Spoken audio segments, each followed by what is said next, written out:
வணக்கம் உறவுகளே. உகாண்டாவிலிருந்து நேராக கடலுக்கே போகும் ஒரு பெரிய எண்ணெய் குழாய் இருக்குங்க.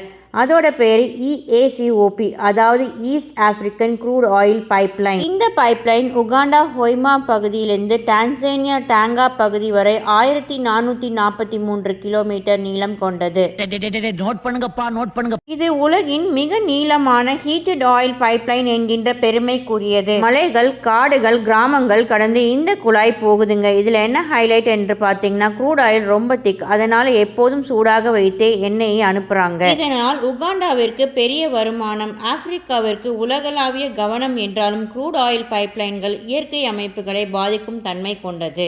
இதோ உங்களுக்கான கூடுதல் தகவல். ரஷ்யாவிலிருந்து ஐரோப்பா வரை சுமார் 4000 கிலோமீட்டர் நீளம் கொண்ட துருஷ்பா பைப்லைன் தான் உலகின் மிக நீளமான க்ரூட் ஆயில் பைப்லைன். வீடியோவோட பின்ட் கமெண்ட்ஸ் பார்க்க மறக்காதீங்க. அப்படியே வீடியோ பிடிச்சிருந்தா லைக் பண்ணிட்டு ஃப்ரெண்ட்ஸ் அண்ட் ஃபேமிலிக்கு ஷேர் செஞ்சிருங்க.